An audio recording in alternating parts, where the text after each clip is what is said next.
lost that game. And then in the second game, Matthew picked better tiles, I would say, and had the game in hand pretty much all of it. So he has not only a commanding lead in the score, but he also psychologically has got to be feeling pretty good right now. So Jesse's drawn the first tiles in this match so far.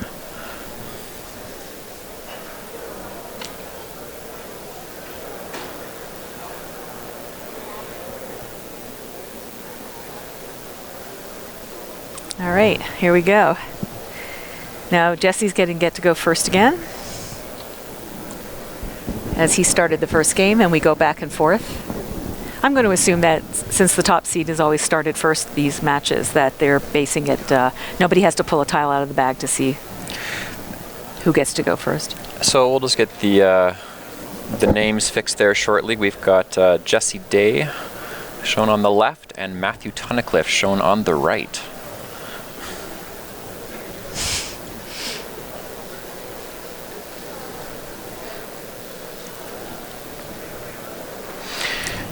And Matthew's already drawn the first of 2 blanks. Okay. He's going to use it to play Jokund, the blank being a U. I think that's a pretty sweet play with 2 C's on your rack like that. Score the points, pass 6 tiles, undouble the C, and maybe you'll be rewarded with a nice balanced rack, and maybe even the second blank. If you're following along as well on the NASC website, event.scrabbleplayers.org, I think they're having a little bit of difficulty with the racks, so I'm sure they'll get that fixed very quickly. So 46 points right off the get-go there for Matthew Tunnicliffe. And unfortunately, Jesse's got a rack that requires another letter to use all of his letters in one turn, but he wasn't given any of the ones he needed. I think what happened is Jesse went first and had a really bad rack and passed. Because I see he had EEISUUY, so my hunch is he passed and saved ES. We do have an update from Division 4. Evan McCarthy has swept his final 3 games to 0, so he is the new Division 4 North American Scrabble champion. Congratulations. He's come from the school Scrabble program and did very well. A very convincing win there in Division 4. Now, given Jesse's rack, he would need an E for repowers, an L for prowlers, and a K for pre-works, none of which was given to him by Matthew. Matthew wasn't really rewarded for his sacrifice of a blank so early, but I still think it was the right thing to do.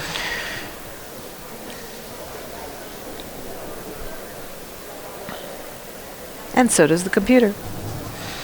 So Jesse's going to play row. He has the P to make prow later on, and those letters in general mix very well.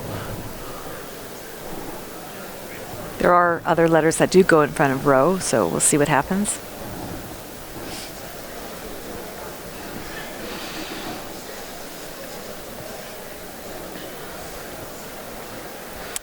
Matthew has some nice tiles that will go under Joe and OW.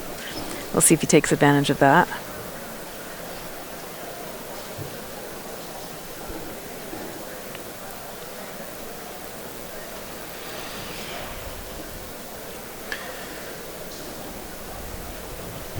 Just to answer one of the questions in the chat regarding drawing of the tiles, we have had incidents in the past where players have found very clever ways to cheat by putting letters on the edge of the tile bag and looking at them before putting them back in if they don't like them. So now we require all players to hold the bag up above their eye level and ideally averting their gaze away from the bag. So looking away and with the bag above eye level is the best way to ensure that you're indicating you are not looking at any of the tiles as you draw them out. Because we have sadly had several incidents where players have been penalized, even ejected as a result of cheating. Matt is really one off from having a really high scoring word. Row also hooks with C to make crow, and he has the H to go down. So if he was able to make a 6-letter word, making crow and CH something, almost like if he had an S for chosen, he could score a lot of points. But the only six-letter word in his rack is oh my goodness, I'm going to do a Spanish word and I'm going to get killed. Ochon, ocon, ojone. It'd be ochone if it was coming. You would know. You're the Spanish person, right? Yes, ochone. I once pronounced Hefe Jeef in front of Susie Jeef. And I got excoriated for that one. One other thing is possibly just to play off OE and save a really, really nice rack.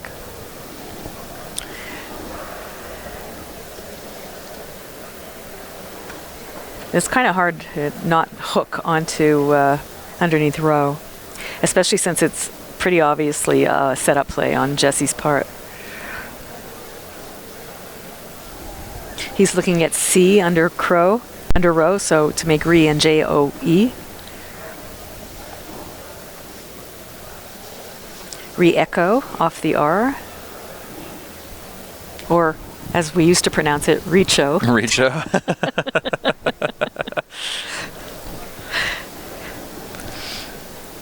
Reminds me of my son. He's been reading since the age of 2 or 3, and so every once in a while he'll come up to me and he'll say a word that he clearly read but never heard. So that's the epitome, Mom, instead of epitome. Yes. So re-echo is being put down on the board. They're leaving ON. 22 points for 68.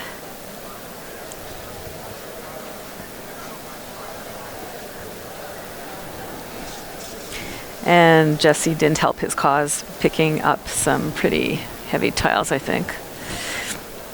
Yeah. You know, Matthew's drawing okay so far, it looks like.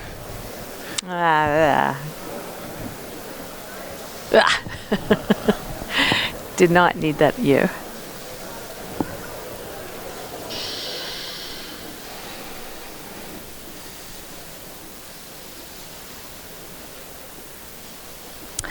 In Jesse's turn with the powers rack, he had swooper double-double for 48 points that he either chose not to play or just missed. So Jesse picked up the letters to put down Vox, V-O-X, hesitating for a moment, but ultimately opts to put it down, scoring 26 points, leaving leaving some perms on his rack that he might need to fix that hair.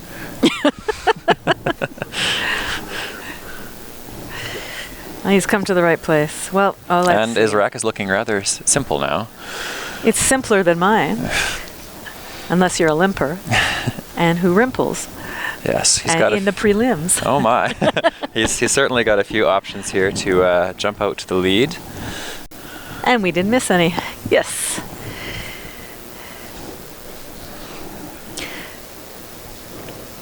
Now, Matthew has the I and the U that will hook under the X. Did we say crimples already from the C and re-echo? Because that is there as well. No, I don't think we said that yet. Anyways, so many options. We were just doing the 7s. We hadn't gone on to the 8s. As I was saying, so Matthew has I's and U's to go underneath the X, but he does not have any 5-letter words other than Tauon on his rack. I think we might see something like caution go down. Clean up the rack and save an A.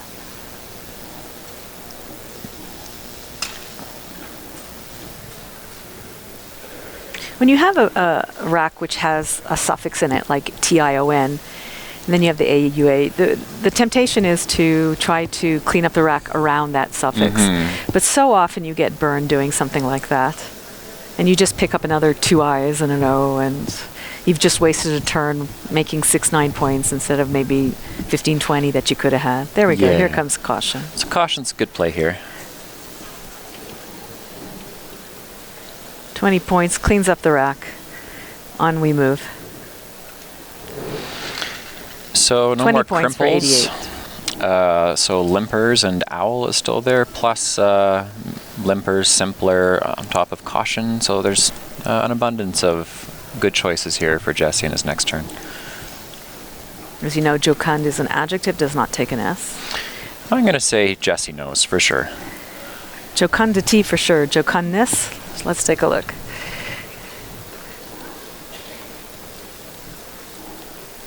Nope. Just jocundity. And with this rack, if there were an open I in the right spot, he'd have limp seer, and then it takes a front hook of S for slimp seer even. This is what we do in our spare time. We find these hooks.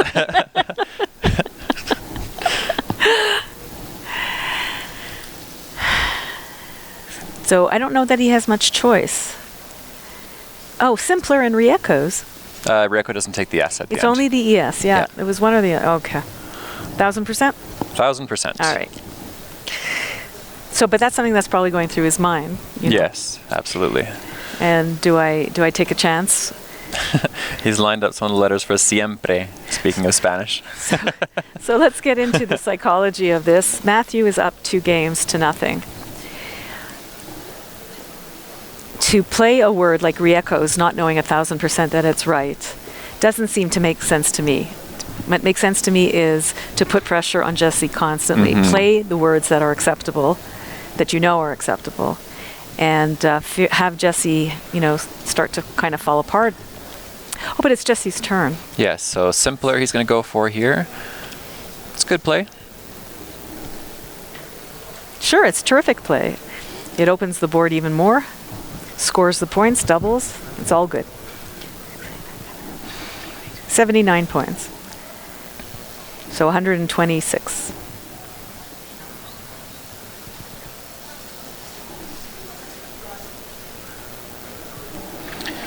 So he takes the lead. I'll try to stay aware of actually who's playing. So it is Matthew Tunnicliffe's turn at this point in time. With his letters, he does not have any 7-letter words. I believe there aren't any 8-letter words as well. I'll have that double checked. Well, I see Admiralty. That's what I was thinking as well, yeah. Look at that, we're doing that word thing again. I was just going to ask the room if they knew what was in there with AY added, but you've already covered it. Treadmill, maladroit, diametral, Admiralty. Those are the 9s. All divisions, if you haven't already done so, please find your next opponent and begin play as quickly as you can.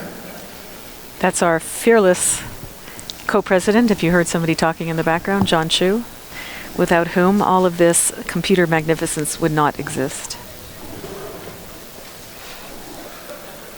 And then with this broadcast, I'd like to give a shout out to Rashad, who's helped us set this up. He's come from the Magic the Gathering community to help do this broadcast for us this year. Thank you. And to all the Magic people watching, hello. Thank you for watching us. We appreciate you watching, and thank you for all the questions you've had. It's been a privilege to be able to interact with you and share our game with you. Oh, we're absolutely thrilled that you've joined us, and how many of you stayed with us. So hopefully we're going to get you to stay. I'm trying to come up with a really lame joke about not disappearing,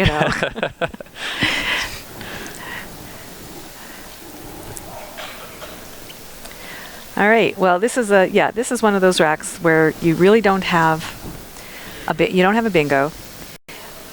The only reason you'd really want to break up the rack and play a lot of these tiles is because you can get 40 points playing them. If you can't, then basically what you want to do is clean it up. D and T never go well together. That's something that the late and great Bob Felt taught me. So Ramtil, which is he has on the right, he might be looking to get rid of the D and hold on to what he's got.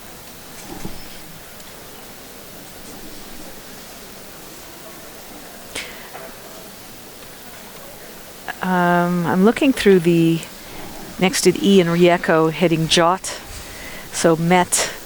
But then he can't really do anything just other than Met. 9, 11, 12, 13, 21 points, keeping a somewhat balanced rack. Although there are L's and R's already out, I don't know that I would want to have a second L. The only letter that goes under IN, the 2 letters that go under IN in TWL play are N and S. In Collins, they also have G. Oh, and there's also K. So not a lot of letters go under IN, and right now Matthew doesn't have one, so he doesn't have a hook to bingo underneath there. So he pretty much be forced to play 8s other than under the X in Vox. You'd think there would be something through that E, with that rack. It's one of those no-go racks you're talking about. One of those mocking racks, as a Calgary scrappler once called it to me.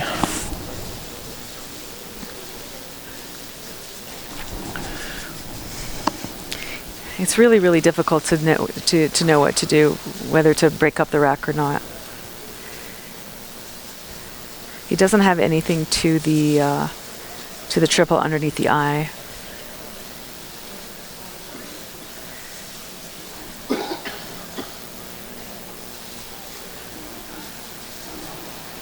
Something like Dream, to caution the U in caution, is really volatile. There's absolutely not necessary when you're up 2 games to nothing and you can potentially win the whole tournament. But we do have to keep in mind that he is aware that he can win the tournament. Matthew's quite aware. He only needs to win one of his next 3 games and he is the North American Scrabble champion. And you think that's easy? That is pressure, actually. Even just to get here has been extremely difficult, especially with the format this year, having a quarterfinal best of 4, a semifinal best of 4, and now this is a best of 5. So both the players being here have had an extremely great run in this tournament, taking down some excellent competition, including some past national and world champions. Oh my God, the competition's been unbelievable. And it's not without its controversy, this format. A lot of people thought that it was unfair to get rid of most of the competitors after 21 rounds. It's something that we're going to have to discuss whether we want to continue or not. But I like the fact that the National North American Scrabble Players Association, likes to mix it up a bit sometimes and experiment with new formats. So Dream, 26 points. 26 points. So 114. Leaving ILT on his rack, which mixed together reasonably well. The E on the board certainly helpful if he could use that. But. Now, opening up the triple lane, you might say, well, what's the point? He's in the lead. I mean, he's got the lead. Why is he giving him more spots? I think he is entitled. No, he doesn't. But the reality is the triple is not available due to Vox, so it's far less volatile than it could have been. And Matthew's got a decent pickup here. He's got 10 lint. 10 lint. Well, so Jesse, the only bingo he has is anti-snob. Which, if he had played limpers, number 1 would have precluded Matt from playing Dream, and also he would have slotted the S out there, and he could have played anti-snob through it. So here's something that happens in Scrabble all the time, which is when you're faced with multiple decisions, and a lot of them are all very, very close to each other in goodness. How do you know which one to do, or how do you make your decision? And sometimes you'll make the absolute right decision, and it will come, it will be something that if only I had done the other one, which was equally good, I could have sealed the game away.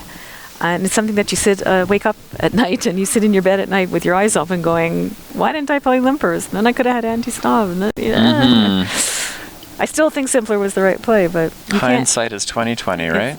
It's unbelievable how sometimes you make the absolute wrong play and it wins you the game. I mean, it's so unfair, this game is. Now, Matthew has all these 1-point tiles, and inlet, the letters in inlet are really, really conducive to bingoing. So unless, we'll have a look at the board. He might even just play inlet, actually, off the X. But he might choose to also fish off an N and a T to keep that very, very powerful 5-letter combination. And almost, not certainly bingo, but he'd have a really super chance of doing so the next turn. But inlet is a lot of points.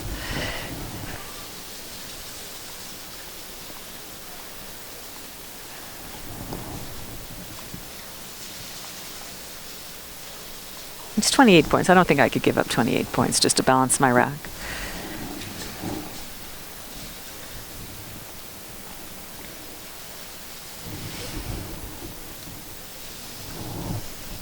Non-title, or what he has on his rack, nettling to a G, and intently to a Y.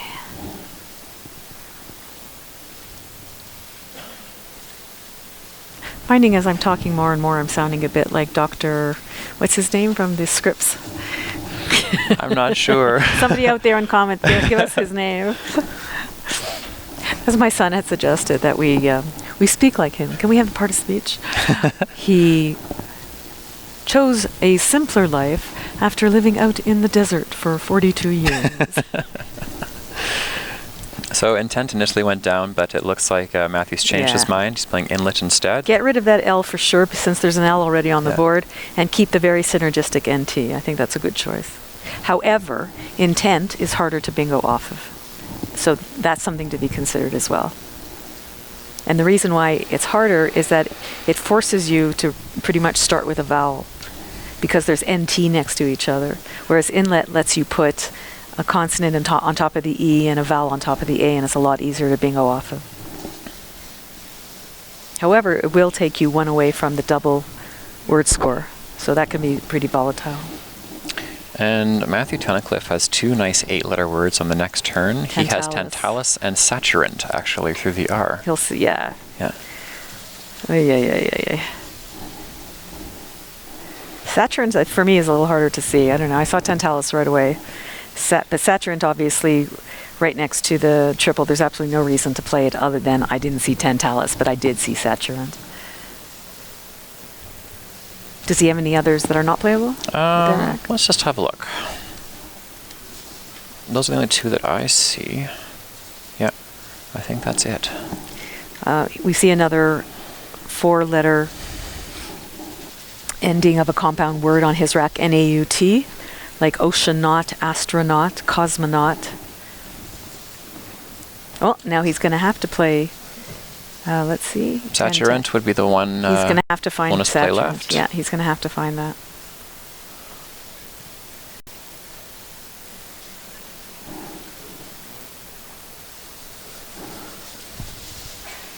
Thank you for straightening it out. No problem there.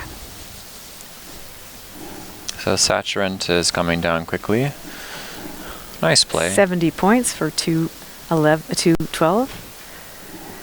So what Matthew's just done there, for those of you just watching now, he's done what's called a bingo play, and that's when you use all 7 of your letters in one turn.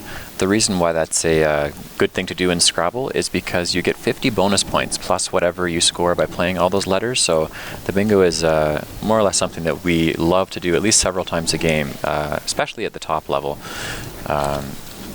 in hopes of winning a match. We'll get Matthew's score updated in a second to 212.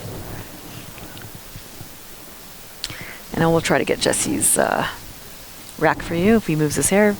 Oh, obligés through an I.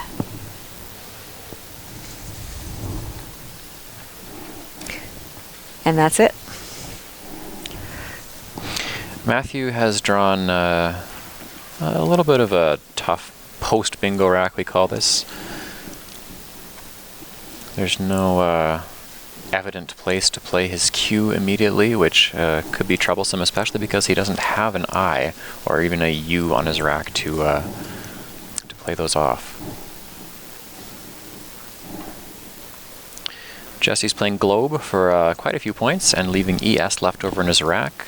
This will played that quickly. More or less level out the game, and Matthew's in a little bit of trouble here in terms of how to deal with his next rack.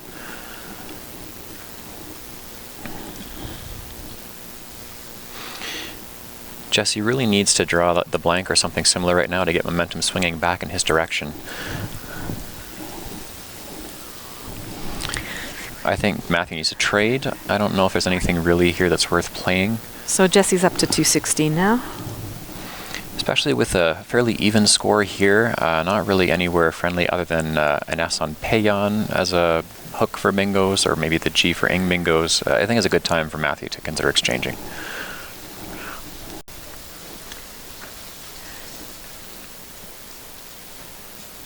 He has an E, which will not help him score along row 12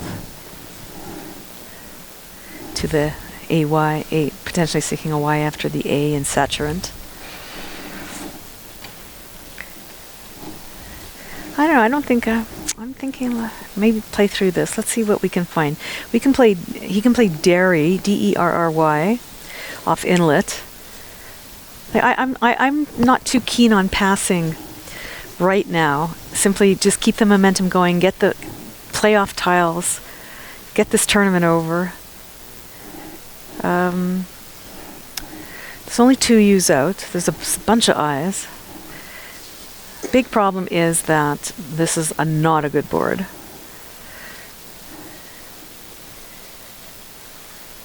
Dairy, retry, elderly. Can we get that on? No, there's no open E.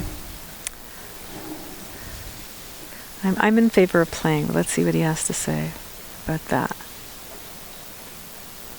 Dryer, he's got lined up. Not sure where he's looking. I'm not sure either. He does have the B hook for the Y. Redry. Oh, Dryer, Do you see a place? let's see. He could simply just be looking at words he has.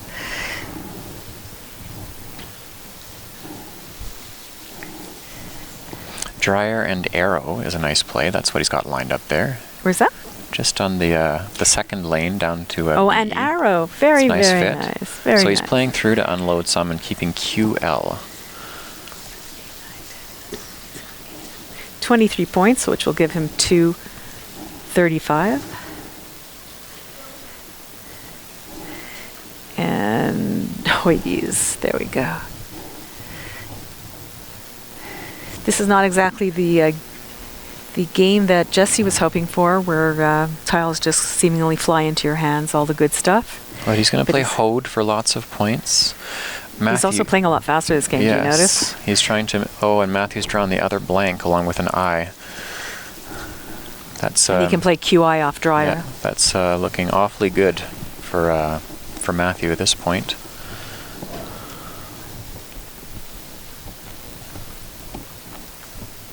Obviously, Jesse would love to get rid of the Y instead of the H, but he's going to score very well. 49 points. So he's going to have 284.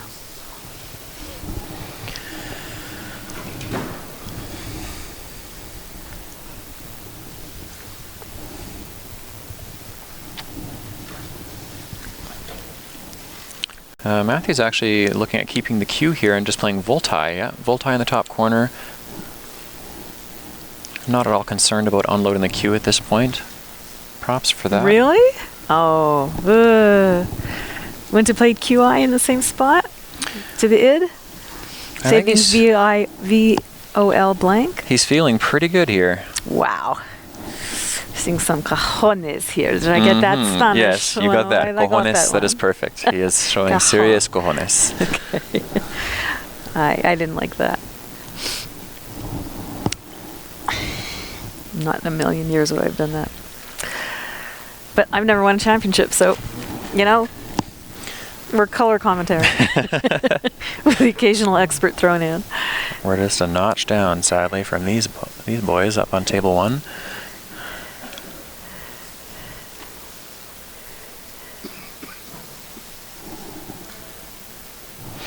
Matthew's continuing to get some clunky letters in his rack over there. He's got QWG and some vowels in a blank, so...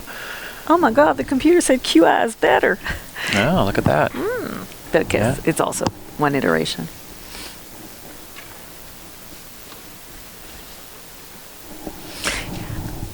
You know, to me, the Q is like a cancerous tumor. Get it out. I want it gone.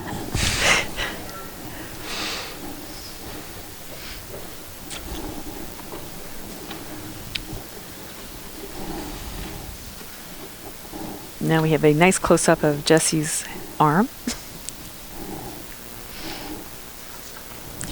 FIIRSUI.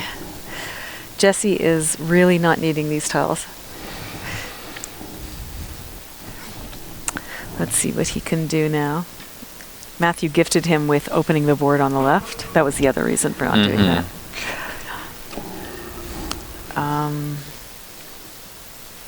At a tie game with a crappy rack like that, unless he's got something good to do, I'd be in favor of passing this turn. What do you think about that?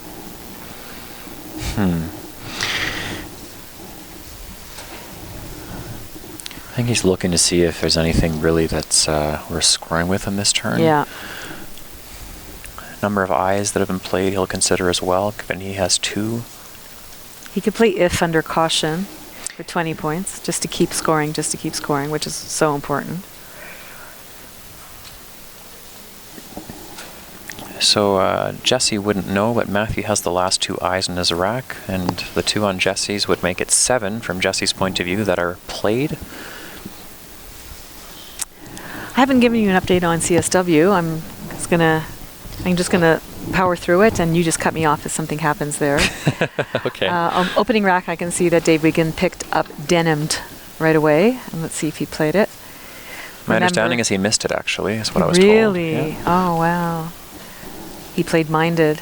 What is it with these mind words? Unminded? Mind, yeah. All right. Remember that series is tied 1-1 with Dave having an advantage in spread. Peter countered with Gin for 26, so it was tie game. And then Dave picked up a mitt full of vowels. And then I see Peter had Harness, double-double. Oh, dear. Dave played U, went off from the double-double, and gave him Harness double-double, which I'm going to assume he played. He did for 97. Peter up 123.42. Dave needed an A for Aboiteau, which he does not have, but that tells you his rack. Played Nubia. And I'll get you any interesting scores coming up. Peter up 170 to 145 with AEL and TW blank on his rack. And an open S, no problem there to bingo, with twangles.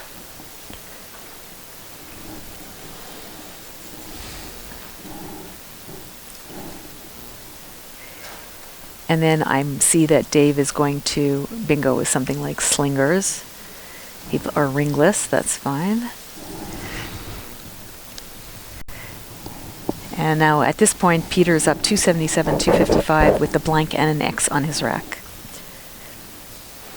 No huge X spots. Let's see what he does.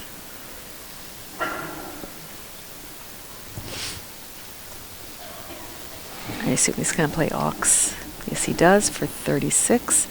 And Dave picks up a very nice balanced rack of Enticer and Enteric with an S available to him. So he's going to bingo back. These are the kind of racks that Jesse needed this game. And he plays Sentries, which is, I believe, Collins. Not Centuries, but Sentries. And Peter has the blank, AEE and RU blank, but that Sentries blocks the best bingo lane. There's one up on top. Uneager and some others. And we'll see what he played. At this point, it's 333, 313 for Dave. And he misses username, which I remember missing once at Can-Am in Calgary at above sea level. Yes. I had no brain cells that were working. And he missed, here's another one to pronounce, Renague. That's how I pronounce it. Just remember how to spell it. R-E-N-A-G-U-E. I would just say Renag, but I don't know if that's right.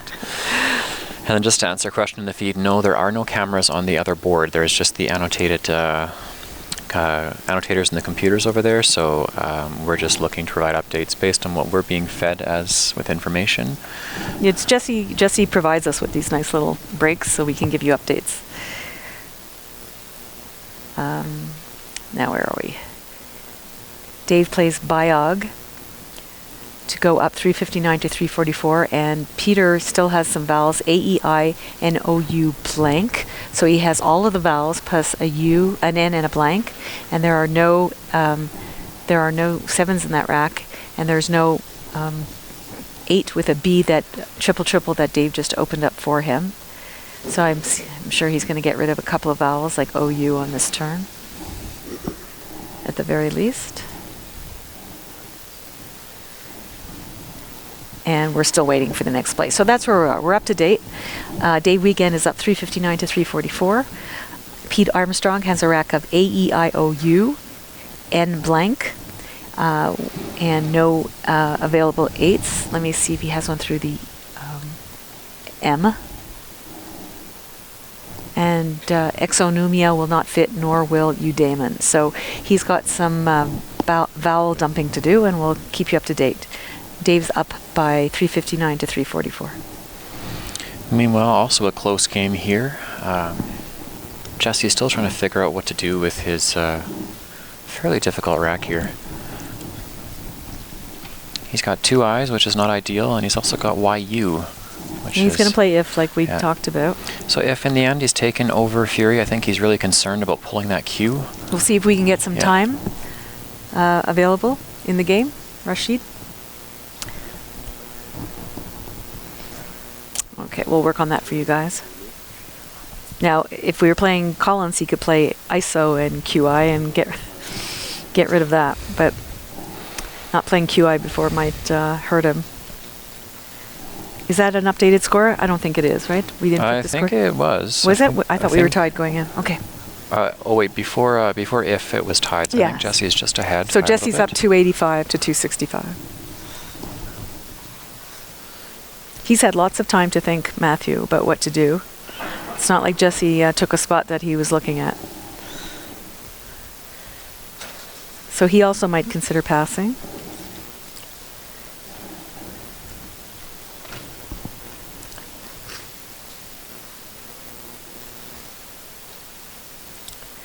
Right now, there are 10 tiles left in the bag.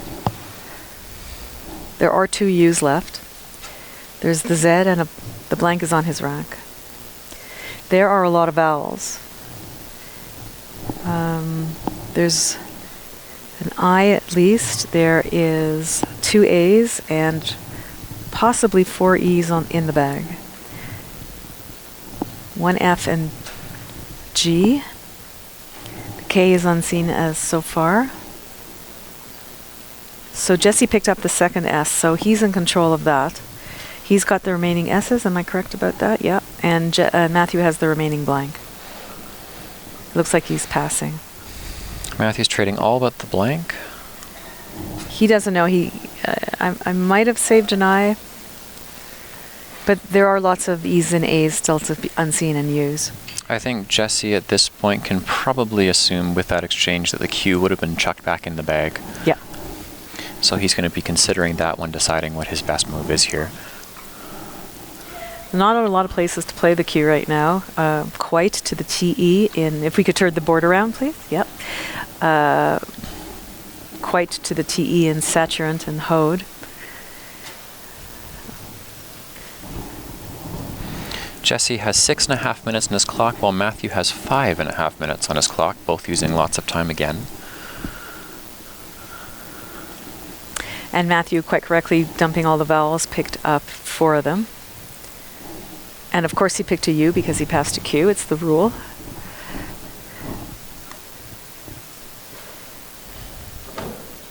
Jesse looking maybe to play Sizey somewhere, which would play nicely in Collins if he could hook the T in inlet, and then triple the Z, but he's not going to be able to do that. But that would certainly clean up his rack. You want to get rid of either one of the Y or the U, and considering with the Q unseen, probably get rid of the Y.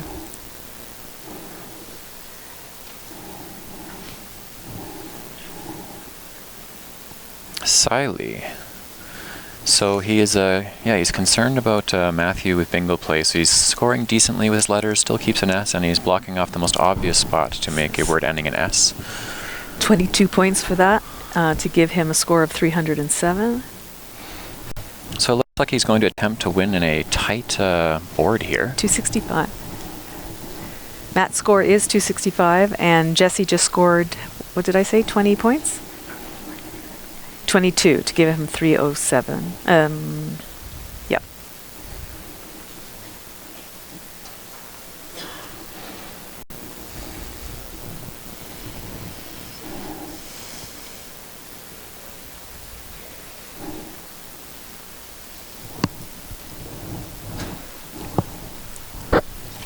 I'll bring you over to Collins in a second when the computer refreshes. We seem to be a little stuck here in our game.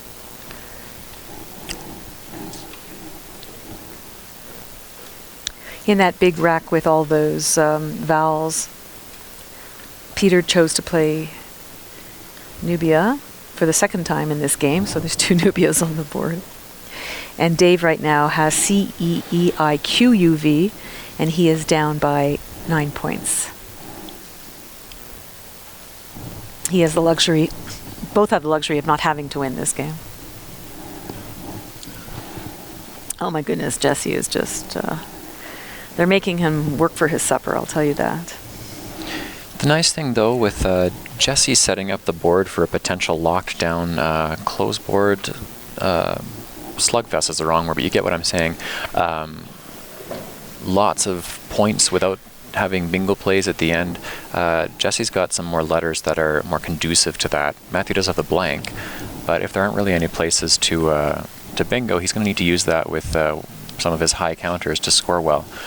Jesse looks like he's just thinking in a slightly different manner here to try and steal the game without actually getting a bonus play.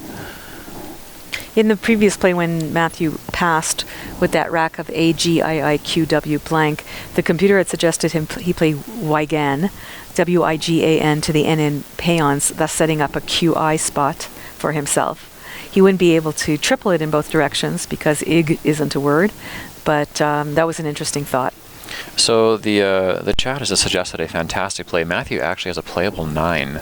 He has megafauna down to the NA. Sweet. Well, you know, if he played it. That would be a tip of the hat and well done. And well done. Wow. Maybe with the M on his rack, but even harder. That requires some spectacular board vision to be able to see something like that.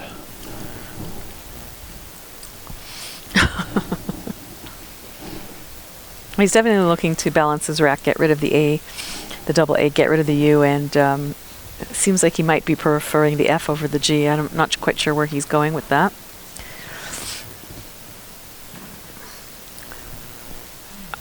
He has created a bingo lane. Oh, he's giving himself a bingo lane.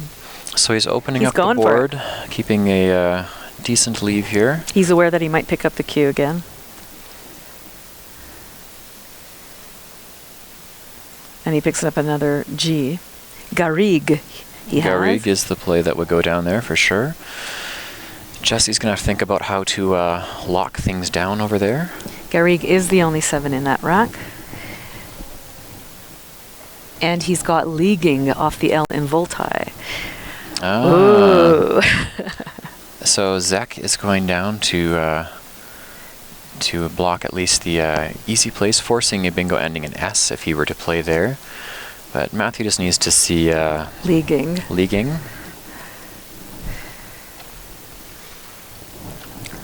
Which is a lot easier to see when you got that N on your rack, but I'm thinking he just found it right now. He's just found it right now. So if we can find out how many tiles are left, let's see what we can do. However, Matt is going to have to think about drawing the Q at this point. With so few tiles in the bag, the board is not conducive to... He's going to play it anyway. It's not conducive to playing off the Q if he draws it. Jesse will... I think he needs...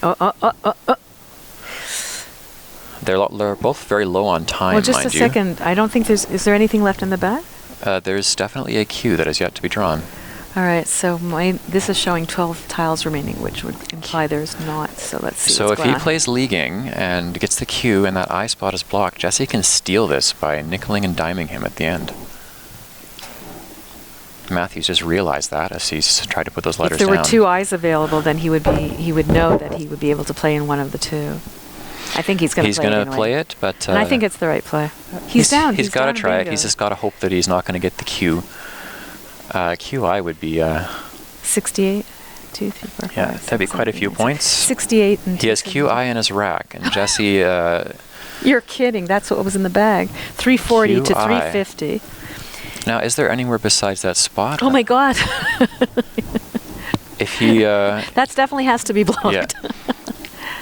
So Jesse's going to track to make sure... See how many are left in the bag? 3 left in there. The bag? In these particular circumstances, it looks like there is only one spot to put down the QI. And what a spot. It is quite the spot. I'm not seeing another one with this lexicon, so There are Jesse, two left in the bag. Jesse's going to need to block that spot and make sure he's not giving anything back. And make sure he doesn't. And Jesse, there's no other spot. Jesse just needs to play this game right. He's low on time, so he needs to make sure that he plays as well. Well, he should win this game. He should win this game. We're going to see if we can get a time update fairly Suddenly soon here. QI, where Volti went down, suddenly QI is looking a lot better there. looking a lot better.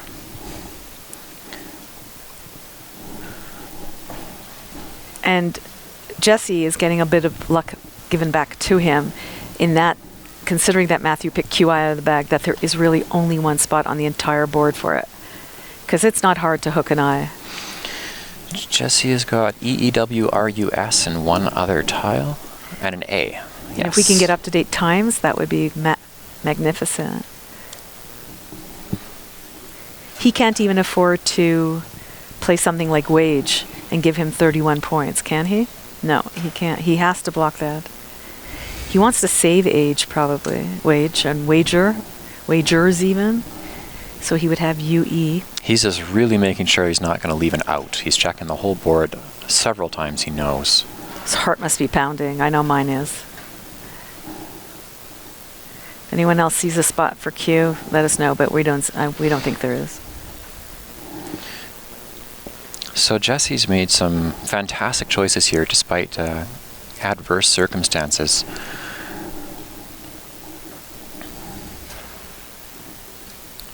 I think a wager is potentially enough, even giving up the 31 points, because it still blocks the yeah, out. Wagers is enough. He can do that.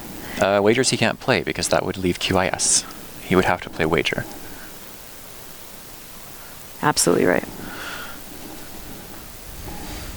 And he would save EUS, use.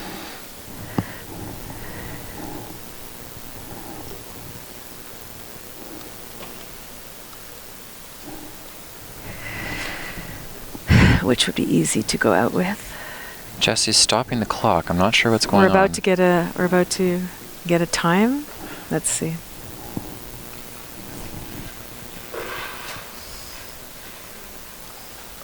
Oh, please tell me he's not on hold. Can't see. Matthew has 54 seconds left, and Jesse has 2 minutes and 17 seconds left. Does he even know how to play with 2 minutes left? Okay, so he's not on hold. He's playing AI to block the spot. And I believe he may be setting himself up in the process, holding an R. Yeah. Can play Rye and Worse. He's just double, triple, quadruple checking to make sure that he hasn't left anything. Worse. Where's? That's a perfectly good block. Matthew's going to just dump off an eye somewhere. All right. I think we're looking at Jesse winning this game. A very, very much needed win. So this was do or die for Jesse. He's played a fantastic game here in had really difficult circumstances, not getting either blank.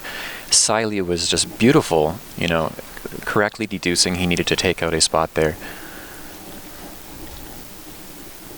I'm looking at Collins for you as well. It's extremely, extremely close game.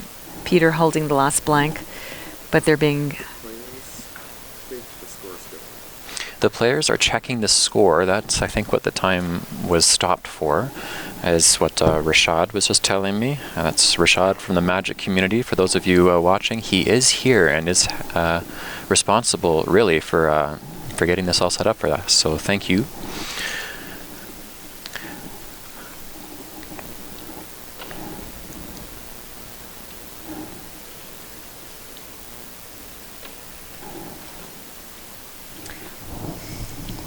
So it looked like Matthew did pass, holding on to the eye. He's waiting for Jesse waiting for a mistake. To make a mistake. So 20 more points for Jesse. Yep, just pass over and over again, it looks like. And we'll get you an updated score. And an unbelievable steal of a match for Jesse there. Really well done to take a much-needed win. with that, Matthew is still up 2-1 in this best of 5 finals series to determine the North American Scrabble champion for 2015. This was a must-win for Jesse. He needs to win 2 more still to be the champion. Matthew just needs to win 1 of the next 2 games, and he will be the champion. We'll just see if we have some updates here from the other divisions quickly. In the CSW game, where I'm not sure if it's over, but from what I see on my computer, right now Peter Armstrong's at 394 to Dave Wiegand's 395. Peter holds DEI MRT blank. I know that Dave has the Z on his rack, which he chose not to play last turn, instead playing the QU, which he did have on his rack. So we're waiting for that to play out, but it's obviously an extremely close game. And the Bay Area will be very happy. Those of you San Francisco fans, John Karras is up 2-1 in the Division 2 finals. He's just